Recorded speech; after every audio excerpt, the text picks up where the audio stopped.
नमस्कृत्य नरं चैव नरोत्तमं देवीं सरस्वतीं व्यासं ततो जयमुदीरयेत्।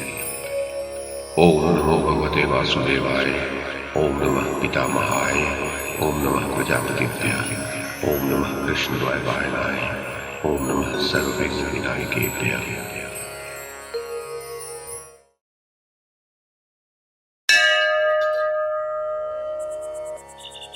वैशंपायन जी कहते हैं, जन्मेजय, एक दिन संध्या के समय वनवासी पांडव कुछ शोकग्रस्त से होकर द्रौपदी के साथ बैठकर बातचीत कर रहे थे। बातचीत के क्रम में द्रौपदी कहने लगी, सचमुच दुर्योधन बड़ा क्रूर और दुरात्मा है। हम लोगों को दुखी देखकर उसे तनिक भी तो दुख नहीं होता। हरे हरे उसने हम लोगों को मृगछाला उड़ाकर घोर वन में भेज दिया, परंतु उसे रत्ती भर भी पश्चाताप नहीं हुआ। अवश्य ही उसका हृदय फौलाद से बना होगा। एक तो उसने कपट द्यूत में जीत लिया, फिर आप जैसे सरल और धर्मात्मा पुरुष को भरी सभा में कठोर वचन कहे, और अब अपने मित्रों के साथ आनंद कर रहा है। जब मैं देखती हूँ कि आप लोग सुनहरी पलंग छोड़कर कुश कास के बिछौनों पर सो रहे हैं, मुझे हाथी दांत का सिंहासन याद आ जाता है और मैं रो पड़ती हूँ। बड़े बड़े राजा आप लोगों को घेरे रहते थे। आप लोगों का शरीर चंदन चर्चित होता था। आज आप अकेले मैले कुचैले वनों में भटक रहे हैं। मुझे भला कैसे शांति मिल सकती है? आपके महलों में प्रतिदिन सहस्रों ब्राह्मणों को इच्छानुसार भोजन कराया जाता था, और आज हम लोग फल मूल खाकर जीवन निर्वाह कर रहे हैं। मेरे प्रिय स्वामी भीमसेन को वनवासी और दुखी देखकर आपके चित्त में क्रोध क्यों नहीं उमड़ता? भीमसेन अकेले ही रणभूमि में सब कौरवों को मार डालने का उत्साह रखते हैं, पर आपका विचार देखकर मन महसूस कर रह जाते हैं। अर्जुन 2 बाह के होने पर भी सहस्त्र बाह वाले कार्तवीर अर्जुन के समान बलशाली हैं। इन्हीं के अस्त्र कौशल से चकित होकर बड़े बड़े राजा आपके चरणों में प्रणाम और आपके यज्ञ में आकर ब्राह्मणों की सेवा करते थे। वही देवता और दानवों के पूजनीय पुरुष सिंह अर्जुन आज वनवासी हो रहे हैं। आपके चित्त में क्रोध का उदय क्यों नहीं होता? सांवला रंग, विशाल शरीर, हाथों में ढाल खड़ग और वीरता में अप्रतिम, ऐसे नकुल और सहदेव को वनवासी देखकर आप क्यों चुप हो रहे हैं? राजा द्रुपद की पुत्री, महात्मा पांडु की पुत्रवधू, दृष्टिद्युम्न की बहन और पांडवों की पतिव्रता पत्नी मैं आज वन वन भटक रही हूँ। आपकी सहन शक्ति को धन्य है। संसार में कोई भी क्षत्रिय क्रोध रहित नहीं होता। क्षत्रिय शब्द की व्युत्पत्ति ही ऐसी है जिससे उसका सक्रोध होना सूचित होता है। दर्शकों को मैं बता दूं, महाभारत में उल्लेखित है, क्षरते इति क्षत्रम, अर्थात जो दुष्टों का क्षरण अर्थात नाश करता है वो क्षत्रिय है। तो द्रौपदी ने आगे कहा, परंतु आप जैसे क्षत्रिय में मुझे ये क्रोध का अभाव क्षत्रियत्व के विपरीत सा दिखाई देता है। कुंती नंदन, जो क्षत्रिय समय आने पर अपने प्रभाव को नहीं दिखाता, उसका सब प्राणी सदा तिरस्कार करते हैं। शत्रुओं से क्षमा का नहीं, प्रताप के अनुरूप व्यवहार करना चाहिए। जन्मेजय, द्रौपदी ने आगे कहा, राजन, पूर्व में राजा बलि ने अपने पितामह प्रहलाद से पूछा था, पितामह, क्षमा उत्तम है या क्रोध? आप कृपा करके मुझे ठीक ठीक समझाइए। प्रहलाद जी ने कहा कि क्षमा और क्रोध दोनों ही एक व्यवस्था है। न सर्वदा क्रोध उचित है और न क्षमा। जो पुरुष सर्वदा क्षमा करते जाते हैं, उनके सेवक, पुत्र, दास और उदासीन वृत्ति के पुरुष भी कटु वचन कहकर तिरस्कार करने लगते हैं, अवज्ञा करते हैं। धूर्त पुरुष क्षमाशील को दबाकर उसकी स्त्री को भी हड़पना चाहते हैं। स्त्रियां भी स्वेच्छानुसार व्यवहार करने लगती और पातिव्रत धर्म से भ्रष्ट होकर अपने पति का भी अपकार कर डालती हैं। इसके विपरीत जो पुरुष कभी क्षमा नहीं करता, सर्वथा क्रोध ही करता है, वह क्रोध के आवेश में आकर बिना विचार किए सबको दंड ही देने लगता है। वह मित्रों का विरोधी और अपने कुटुंब का शत्रु हो जाता है।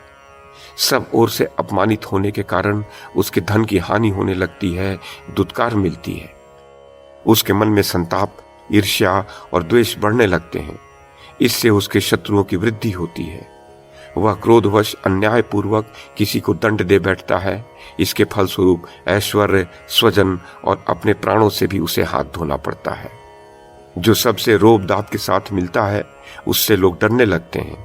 उसकी भलाई करने से हाथ खींच लेते हैं और उसमें दोष देखकर चारों ओर फैला देते हैं।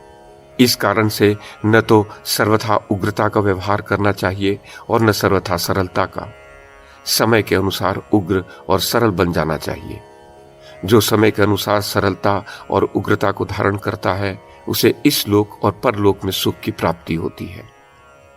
इसके पश्चात प्रहलाद जी ने बलि से कहा, बलि, अब मैं तुम्हें क्षमा करने के अवसर बतलाता हूं।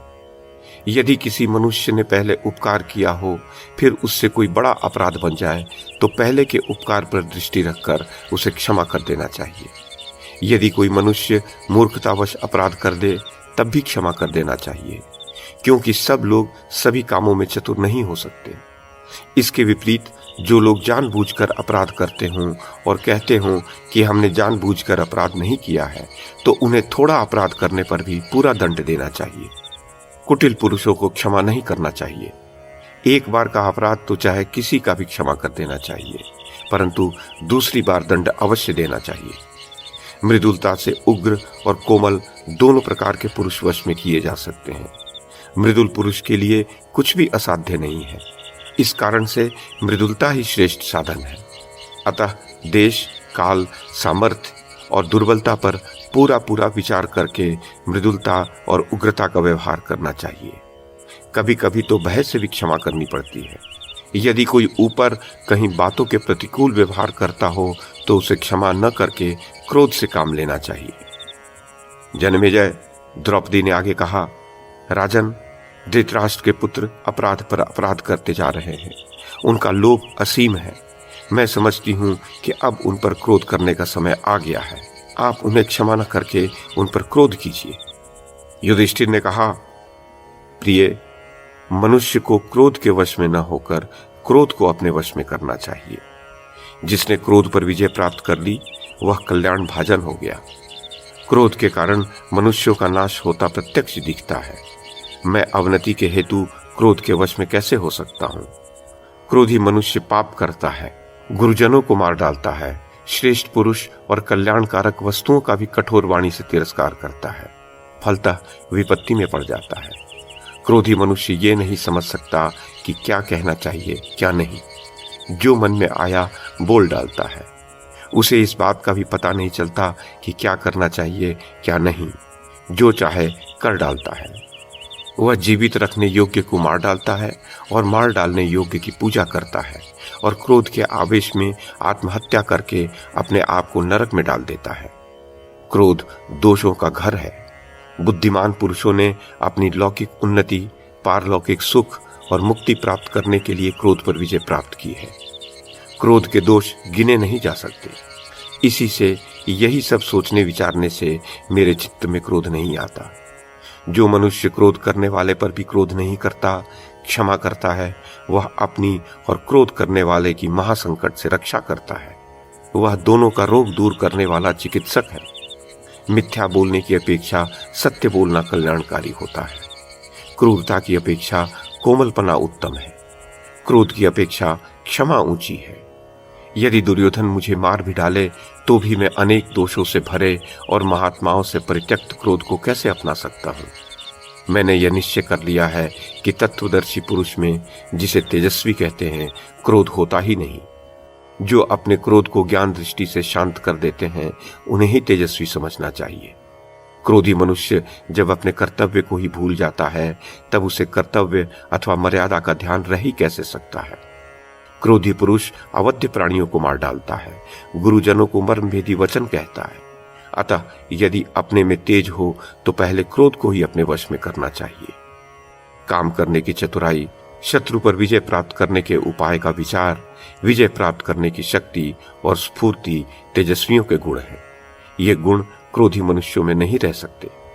क्रोध के त्याग से ही इनकी प्राप्ति होती है। क्रोध रजोगुण का परिणाम होने के कारण मनुष्यों की मृत्यु है। अतः क्रोध छोड़कर शांत हो जाना चाहिए। एक बार अपने धर्म से हट जाना भी अच्छा, परंतु क्रोध करना अच्छा नहीं। मैं मूर्खों की बात नहीं कहता। समझदार मनुष्य भला क्षमा का त्याग कैसे कर सकता है? मनुष्यों में यदि क्षमाशीलता न हो तो सब लोग आपस में लड़ झगड़ कर मर मिटे। एक दुखी दूसरे को दुख दे, दंड देने वाले गुरुजनों पर भी प्रहार करने को उद्यत हो जाए, तब तो कहीं धर्म रहे ही नहीं, प्राणियों का नाश हो जाए। ऐसी अवस्था में क्या होगा? अपशब्द के बदले अपशब्द, मार के बदले में मार, तिरस्कार के बदले में तिरस्कार, पिता पुत्र को, पुत्र पिता को, पति पत्नी को और पत्नी पति को नष्ट कर डाले। कोई मर्यादा, कोई व्यवस्था, कोई सौहार्द न रहे। जो अपशब्द कहे जाने पर भी, मारने पर भी क्षमा करता है, क्रोध को वश में करता है, वह उत्तम विद्वान है। क्रोधी मूर्ख है, नरक का भागी है। इस संबंध में महात्मा काश्यप ने क्षमाशील पुरुषों के बीच में क्षमा की साधना का गीत गाया है।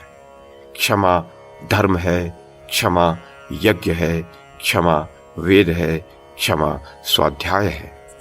जो मनुष्य क्षमा के इस सर्वोत्कृष्ट स्वरूप को जानता है, वह सब कुछ क्षमा कर सकता है। क्षमा ब्रह्म है, क्षमा सत्य है, क्षमा ही भूत और भविष्यत है, क्षमा तप है, क्षमा पवित्रता है, क्षमा ने ही इस जगत को धारण कर रखा है। याज्ञिकों को जो लोक मिलते हैं, उनसे भी ऊपर के लोग क्षमावानों को मिलते हैं। वेदज्ञों को, तपस्वियों को और कर्मनिष्ठों को दूसरे दूसरे लोक मिलते हैं, परंतु क्षमावानों को ब्रह्मलोक के श्रेष्ठ लोक मिलते हैं। क्षमा तेजस्वियों का तेज है, तपस्वियों का ब्रह्म है और सत्यवानों का सत्य है। क्षमा ही लोकोपकार, क्षमा ही शांति है। क्षमा में ही सारे लोक, लोकोपकारक यज्ञ, सत्य और ब्रह्म प्रतिष्ठित है। ऐसी क्षमा को भला मैं कैसे छोड़ सकता हूं? ज्ञानी पुरुष को सर्वदा क्षमा ही करना चाहिए। जब ज्ञानी पुरुष सब कुछ क्षमा कर देता है, तब वह स्वयं ब्रह्म हो जाता है। क्षमावानों को ये लोक और परलोक दोनों तैयार हैं। यहाँ सम्मान और परलोक में शुभ गति। जिन्होंने क्षमा के द्वारा क्रोध को दबा दिया है, उन्हें परम गति प्राप्त हो गई है। प्रिय, महात्मा काश्यप ने क्षमा की महिमा इस प्रकार गाई है। इसे सुनकर तुम क्रोध छोड़ो और क्षमा का अवलंबन करो। भगवान श्री कृष्ण, भीष्म पितामह, आचार्य धौम, मंत्री विदुर, कृपाचार्य, संजय और महात्मा वेदव्यास भी क्षमा की प्रशंसा करते हैं। क्षमा और दया ही ज्ञानियों का सदाचार है। यही सनातन धर्म है। अतः मैं सच्चाई के साथ क्षमा और दया का पालन निश्चित करूंगा।